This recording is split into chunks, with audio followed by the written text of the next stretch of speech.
Nabi Muhammad SAW orang yang himmahnya besar. Muhammadun qaimun lillahi dhu himami, Muhammadun khatamun lirrusli kullihimi. Nabi Muhammad orang himmahnya besar. Saya harus menang, gak mau kalah. Islam harus menang. Gitu. Sayyidina Abu Bakar, Umar, Utsman, Ali, saya harus menang. Wali Songo, saya harus menang. Syekh Kuro, menyebarkan Islam, harus menang. Sarungnya cap gajah duduk, 2 bulan belum dicuci. Bajunya kokoh, sudah 4 bulan. Sorban putih bagian calon bupati dulu, pertama bagian sorban, belum bisa beli lagi. Kopiahnya hitam campur coklat. Sandalnya lili. Rokoknya jarum coklat. Tasnya itu tasnya paling tidak mereknya Ecolak, Dersi, syukur-syukur mahal lagi Pierre Cardin. Itu enggak, tasnya itu ada pojok tulisan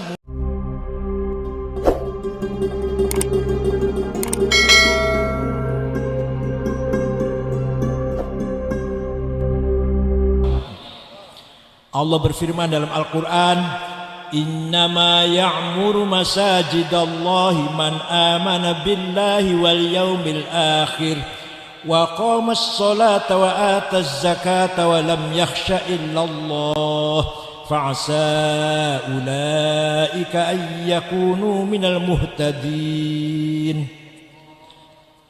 Innama ya'muru masajidallah, orang yang meramaikan masjid Allah adalah man amana billah, orang beriman kepada Allah. Kenapa tidak mengatakan innama yabni?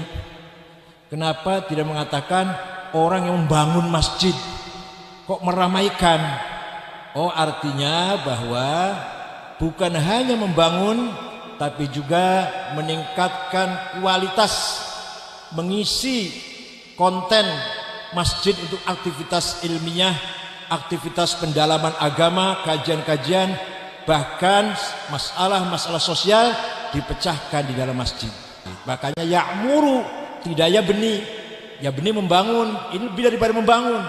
Bangunan sudah ada, tapi bagaimana meningkatkan isi dari bangunan ini, meningkatkan kualitas bangunan ini, tanggung jawab kita bersama. Maka disebut innama ya'muru masajidallah. Orang yang meramaikan masjid adalah orang beriman kepada Allah. Man amana billah. Iman ada 2, iman birububiyatih, iman biuluhiyatih. Iman birububiyatih, kita meyakini bahwa Allah lah Maha Pencipta kita, yang menghidupkan kita, memberi rezeki kita, mematikan kita nanti kapan-kapan, dan yang mengatur segala urusan kita. Di mana-mana iman birububiyatih. Satu lagi iman biuluhiyatih, konsekuensi daripada iman birububiyah, kita iman bahwa tidak ada sesembahan yang benar kecuali nyembah Allah. Nyembah apa saja salah, yang benar hanya menyembah Allah. Kalau percaya ada Allah yang menciptakan kita, maka konsekuensinya kita harus menyembahnya, tidak menyembah yang lain. Tuhan yang benar, sesembahan yang benar tidak ada lagi kecuali Allah. Itu iman bil uluhiyah. Ini singkat saja ini, kalau mau detail 2 tahun. Wal yaumil akhir, dan iman kepada hari akhirat. Kenapa kita harus beriman kepada hari akhirat? Banyak sekali, hikmahnya banyak sekali. Orang beriman kepada hari akhirat optimis, selalu optimis. Gak sekarangnya nantilah, sekarang miskin nanti di surga kaya, sekarang kecewa atau gagal nanti di akhirat sukses. Optimis gak jadinya? Optimis. Sekarang kita gak berhasil, nanti kita di akhirat. Sekarang kita dizolimin, gak mendapatkan keadilan, nanti di akhirat ada keadilan. Jadi orang beriman dengan hari akhirat itu merasa optimis dan lagi merasa umurnya panjang. Kalau hidup di dunia paling lama 100 tahun. Sudah jarang itu, jarang 100 tahun, 80 lah. Tapi kalau kita percaya bahwa ada hidup di akhirat, umur kita abadal abidin, umur kita selamanya. Maka orang yang beriman dengan hari akhirat merasa umurnya panjang dengan penuh optimistis. Tidak ada pesimis, tidak ada minder, tidak ada, selalu percaya diri. Wa aqamas shalah, Orang yang meramaikan masjid adalah orang yang mendirikan sholat. Kenapa mendirikan? Bukan amal sholat, bukan menjalankan sholat, bukan mengamalkan sholat, kok mendirikan sholat. Itu apa artinya? Artinya mendirikan itu kita sholat, anak kita sholat, istri kita sholat, menantu kita sholat, tetangga sholat, se-RT sholat, RW sholat, kelurahan sholat, kecamatan sholat, kabupaten sholat. Namanya mendirikan sholat, bukan hanya mengamalkan sholat. Kalau mengamalkan sholat sih kita sholat selesai sudah. Ini enggak. Bapak sholat atau saya sholat, istri belum sholat, belum iqamus sholat. Saya sholat, istri sholat, anak mantu enggak sholat, belum iqamus sholat. Baru mengamalkan sholat. Saya sudah sholat iya, tapi istri belum. Saya sudah sholat, menantu belum, tetangga belum, itu belum iqamus sholat. Jadi kalau iqamus sholat semuanya, anak, menantu, keponakan, istri, semua, tetangga, RT, RW, seluruh kelurahan, kecamatan, namanya aqamus sholat. Kemudian sholat itu kalau bagi orang yang sudah sering sholat maka akan menjadi silah. Silah itu apa? Komunikasi dengan Allah. Alladzina hum ala sholatihim daimun. Hamba Allah yang baik adalah orang yang selalu sholat. Daimun itu selalu sholat, bukan selalu rukuk sujud, bukan. Kapan pergi ke pasar kalau selalu sujud dan rukuk? Kapan pergi ke kantor, kapan bekerja kalau rukuk dan sujud, bukan. Dawamus sholat di sini adalah dawamus silah ma Allah, selalu hubungan dengan Allah. Di pasar, di kantor, di warung, di jalan, di rumah sakit, di rumah, di mana saja kita selalu hubungan dengan Allah. Itu namanya sholatnya menjadi silah. Sholatnya menjadi silah. Jadi terus menerus sholat bukan berarti terus menerus sujud rukuk, bukan. Nanti gak bisa ke kantor, gak bisa kerja nanti. Daimun dawamus sholat fi kulli anin wa fi kulli waktin, dengan hubungan diri kita kepada Allah. Ya, kemudian wa ataz zakah. Orang yang beramalkan masjid adalah orang yang menunaikan zakat. Kenapa atas zakah? Ityan zakah. Kenapa enggak beramal zakat? Kok ityan? Karena mengeluarkan harta itu berat rasanya. Mengeluarkan harta itu berat. Zakat itu berat 2,5%. Dia kalau cuma 250.000, kalau 25 miliar, waduh, beli Avanza dapat berapa itu? Beli Grand Mark atau Luxio dapat berapa itu? Oleh karena itu mengeluarkan zakat itu berat. Dengan bahasa atas zakah, ityanuz zakah, bukan amaluz zakah, bukan. Supaya betul-betul dipaksa kita mengamalkan zakat, menunaikan zakat itu dengan kata-kata atas zakah. Ini kajian tafsir, ini kuliah tafsir gratis ini. Kemudian orang selalu zakat akan meningkat menjadi tazkiyatun nafas. Apa? Tazkiyatun nafas. Setiap manusia punya hawa nafsu dua. Nafsu ghadabiyah, nafsu syahwatiyah. Nafsu ghadabiyah, saya harus jadi presiden, saya harus jadi bupati, saya harus jadi apa? Jadi ketua NU. Saya harus jadi DPR. Itu namanya nafsu ghadab. Saya harus jadi pemimpin, enggak mau anak buah, jadi komandan, enggak mau di belakang, imam, enggak mau makmum. Namanya nafsu ghadab. Tapi kalau nafsu ghadabiyah ini niatnya benar, caranya baik, tujuannya benar, maka nafsu ghadabiyah ganti namanya himmah. Apa? Yang keras apa? Saya harus menang. Ini kata-kata ini nafsu ghadabiyah apa himmah ini? Kalau niatnya baik, cara menangnya benar, tujuannya lillahi ta'ala, maka namanya himmah. Nabi Muhammad SAW orang yang himmahnya besar. Muhammadun qaimun lillahi dhu himami, Muhammadun khatamun lirrusli kullihimi. Nabi Muhammad orang himmahnya besar. Saya harus menang, gak mau kalah. Islam harus menang. Itu Sayyidina Bakar, Umar, Utsman, Ali, saya harus menang. Wali Songo, saya harus menang. Syekh Kuro, menyebarkan Islam, harus menang. Wah, kalau model ini ente ini rupanya himanya lemah kayak luas, nggak akan berhasil nih. Jadi nafsu ghadabiyah itu kalau niatnya baik, caranya baik, tujuannya baik, namanya apa? Himmah. Ayo kita bareng-bareng. Saya harus menang. Alhamdulillah. Himmah loh. Niatnya baik, caranya benar, tujuannya baik. Yang kedua nafsu syahwatiyah. Saya harus uangnya banyak, rumahnya banyak, mobilnya banyak, perusahaannya banyak, tanahnya banyak, apalagi banyak. Alhamdulillah paham. Bukan saya, bukan istri banyak. Ini walhasil saya harus jadi konglomerat, saya ingin jadi orang kaya raya. Kalau niatnya benar, caranya benar, tujuannya baik, maka nafsu syahwat ini namanya menjadi azimah. Apa? Ala qadri ahlil azmi ta'til azaimu wa ta'ti ala qadril kiramil makarimu fatakburu fi ainis saghiri sigharuha wa tasgharu fi ainil azimil azaimu. Masalah-masalah problem-problem besar, kesulitan besar, kalau dengan azimah pasti akan bisa kita atasi. Itu artinya syair itu. Maka kita harus punya azimah yang besar. Paham tidak? Kalau paham kita bunyi bareng-bareng. Saya harus kaya. Alhamdulillah paham. Miskin itu jelek, kaya itu baik. Sayyidina Utsman, sahabat yang sudah pasti masuk surga. Sudah dipastikan masuk surga. Kaya raya.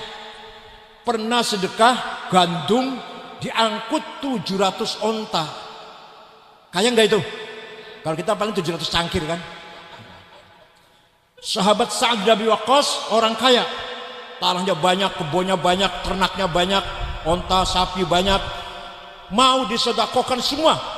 Oleh Nabi dilarang, jangan, sepertiga saja. Kamu punya ahli waris, sepertiga hartamu sudah banyak. Jadi contohnya beginilah, sahabat Sa'ad bin Abi Waqqas punya uang 300 miliar, sepertiga saja sudah banyak cukup.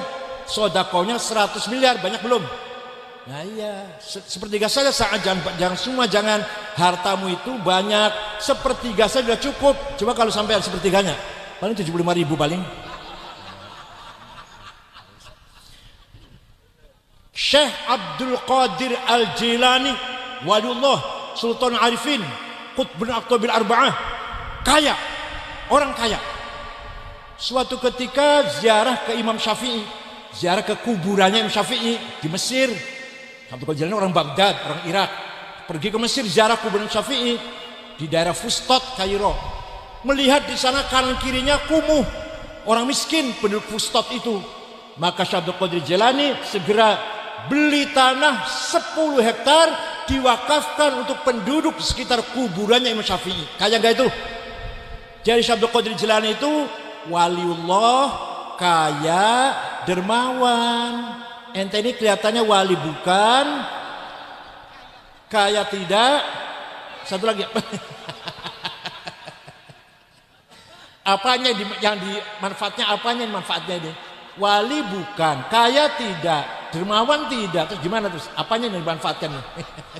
Hitungannya sudah banyak, 94 juta warga NU. Tapi itu miskin, ibadahnya gak benar, pelit. Ah ya udah, nggak ada artinya, cuma jumlah doang 4 juta. Dah. Syekh Abdul Hasan Asyadili yang punya tarekat Syadiliyah, lahir Tunis, wafat di Mesir. Muridnya 6.000 ditanggung. Muridnya bukan murid santri, bukan, pengikutnya sudah keluarga, ditanggung semuanya. Bukan sebaliknya, bukan muridnya malah nanggung kiainya, enggak. Di Kerawang gitu ya, ketawa gitu. Gitu.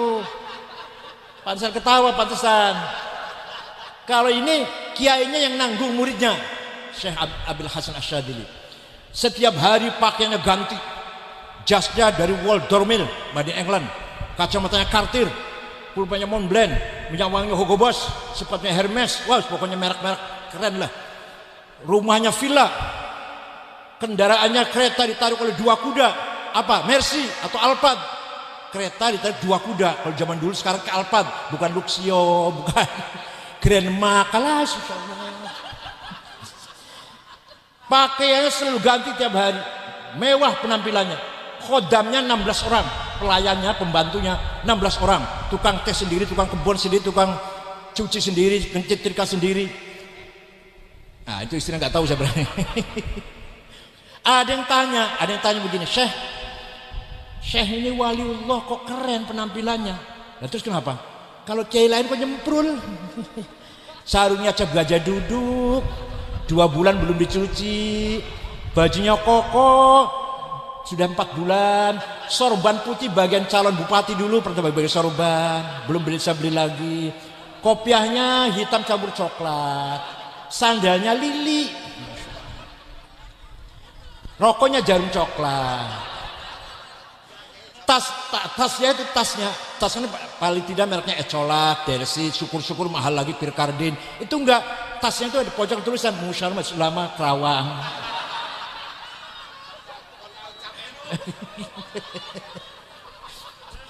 Nah, nih jawabnya Syekh Abdul Hasan bin jawabnya. Nah, libasi yakul, pakaian yang mewah yang saya pakai ini bisa ngomong. Pakaian ini bisa ngomong. Ngomongnya gimana?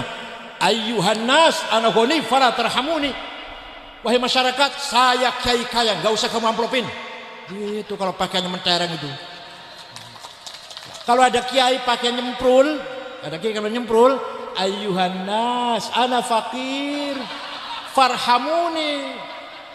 Masyarakat, saya kiai melarat, kasihanilah saya, amplopilah. Nah itu. Makanya Kiai NU harus kaya. Ya Allah, walam yakhsha illallah. Orang meramaikan masjid adalah orang yang tidak takut kepada Allah. Takut pada siapa? Takut pada jenderal, pada bupati misalkan, atau pada gubernur. Sama saja yang kita takuti itu sama-sama mempunyai rasa takut. Paham nggak? Semua manusia, presiden, jenderal pun, bintang 4 pun ada rasa takut, ada rasa terperanjat, ada rasa grogi, ada rasa kagok, ada rasa kepergok, ada malu, ada mukanya merah, semua. Dikira saya saja Pak yang punya takut? Paham nggak? Jadi kalau sama-sama punya rasa takut, tidak layak kita takutin. Yang layak kita takutin hanyalah Allah. Walam yakhsha illallah. Wah, ini kalau dipanjang masalah khosyah, ya 2 bulan juga bahasnya khosyah minallah ini. Fa'asa ulaika ayyakunu minal muhtadin. Orang seperti tadi itu yang beriman pada Allah, birububiyati wa uluhiyati, mendirikan sholat, menunaikan zakat, dan tidak takut kepada Allah, itu orang merayakan masjid. Mudah-mudahan mereka termasuk orang mendapatkan hidayah. Hidayah itu khawatir ilahiyah. Apa hidayah itu namanya? Direct illumination from Allah. Ada cahaya dari Allah masuk dalam hati. Ila qalbi man yasha, nurun mubashir yakdhibullah ila qalbi man yasha. Itu namanya khawatir ilahiyah. Limpahan dari Allah, bisikan dari Allah kepada hatinya seorang siapa yang ingin kehendaki, itu namanya hidayah. Kalau belum dapat bisikan dari Allah, walaupun pinter, cerdas, gak beriman kepada Allah, gak beriman pada hari akhirat, pada Nabi Muhammad, gak. Abu Jahal, Abu Lahab menyaksikan turunnya wahyu, melihat mata mujizat Nabi Muhammad, tapi gak dapat hidayat, tetap kafir. Ini namanya tidak dapat nurun mubashir yakdhibullah ila qalbi man yasha. Namanya khawatir ilahiyah. Yang kedua khawatir malakutiyah, bisikan dari malaikat, jadilah ilmu, syukur-syukur ilmu laduni, kecerdasan, itu namanya khawatir malakutiyah. Nah, yang ketiga khawatir syaitoniyah, bisikan setan. Sering ya, udah bisikan setan sering ya. Mau benar digoda, yuk belok saja, belok yuk. Kita lawan gampang. Enggak, saya mau benar. Kamu pergi sana. Auzubillahi, lari setan itu. Benar sedikit, datang lagi. Ayo belok kiri yuk. Kalau mau tadi nggak mau belok kanan, belok kiri yuk. Itulah setan selalu menggoda kita. Majrad dam, aliran darah kita digoda setan. Seperti aliran darah pada tubuh kita. Yang terakhir khawatir nafsaninya, bisikan dari hawa nafsu, kepentingan, egoistik, hedonistik, ambisius yang tidak akan selesai. Sudah punya uang 1 juta ingin 10 juta, sudah 10 juta ingin 100 juta, 100 juta ingin 1 miliar, dan 1 miliar ingin. Namanya hawa nafsu yang tidak pernah kering, tidak pernah selesai, nggak pernah kenyang, terus akan menimbulkan ambisi terus. Sudah punya jabatan kelas apa? Eselon 2 ya, eselon 3, ingin eselon 2, ingin eselon 3, dan seterusnya. Namanya hawa nafsu, bisikan hawa nafsu yang paling berbahaya. A'da'adu an-nafsuka, musuh yang paling utama adalah hawa nafsumu. Kenapa? Karena ikut terus kemana-mana. Beda dengan masa ada orang, misalkan orang minum arak, masa minum arak terus ada berhentinya kan? Ada orang berzina, masa zina terus ada berhentinya? Ada orang membunuh, masa membunuh terus ada berhentinya? Tapi hawa nafsu, di rumah ada hawa nafsu, di pasar ada hawa nafsu, di jalan ada hawa nafsu, di toko ada hawa nafsu, di kantor ada hawa nafsu, di masjid ada hawa, lagi sholat ada hawa. Ya kalau sholatnya nggak khusyuk jelas itu. Lagi sholat malah bayangannya kemana-mana. Itu namanya sholatnya hawa nafsu. Ya Allah, makanya adu adalah nafsuka. Musuh yang paling utama dari dirimu adalah nafsumu sendiri. Nabi Muhammad mengatakan setelah pulang dari perang Badar, roja'na minal jihadil asghar ilal jihadil akbar ala wa jihadun nafas. Kita baru selesai jihad kecil menuju jihad besar. Perang Badar segitu beratnya, 314 lawan 1000, berat kan? Tapi menang, Nabi Muhammad menang. Nabi bersabda, kita baru selesai jihad kecil, jihad mini menuju jihad besar. Apa itu? Melawan hawa nafsu kita, musuh yang tidak kelihatan. Mudah-mudahan ya khotib itu harus hafal-hafalan. Gak usah di mimbar kasih buku khutbah, buang aja buang. Apalagi kalau Rais Syuriah yang khutbah, jangan pakai catatan.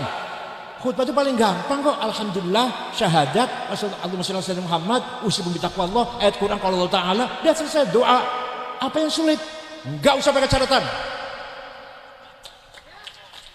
Begitu pula, gak usah dikasih buku khutbah, buang aja buang buku khutbah itu.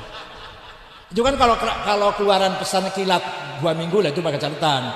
Kalau pesantren keluaran Cipasung masa masih baca. Barzanji, Deba, Burda harus dibaca setiap malam Jumat di sini, harus diramaikan. Dan apal-apalan jangan baca. Kenapa? Karena Barzanji hanya milik kita. Orang lain gak memiliki Barzanji. Itu milik kita, milik NU ya. Ya kalau kita gak menghafal, siapa yang suruh ngapal? Yang suruh ngapal siapa? HTI, FPI yang suruh ngapal.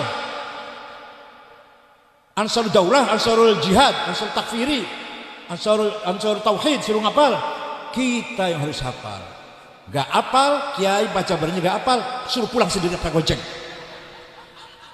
Wa amma taifad'u thaqifan falam yuhsinu bil ijabati qirah wa ghuraw bihi sufaha wal abida fasabbu bi alsinatin badiyah wa ramawhu bil hijarati hatta khudibat bid dima'in ala thumma 'ada ila makkah hazina fasarahu malakul jibali fi ihlaki hadha al asabiyyah faqala inni arju an yukhrijallahu min asrabihim man yatawalla atirillahumma qabrahul karim min salati wa Allahumma sholli wa sallim wa barik.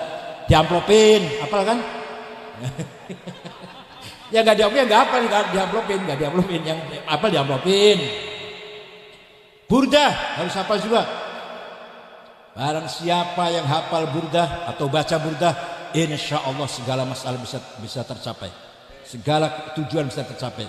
Setiap nazomnya, baitnya mengandung khasiat macam-macam.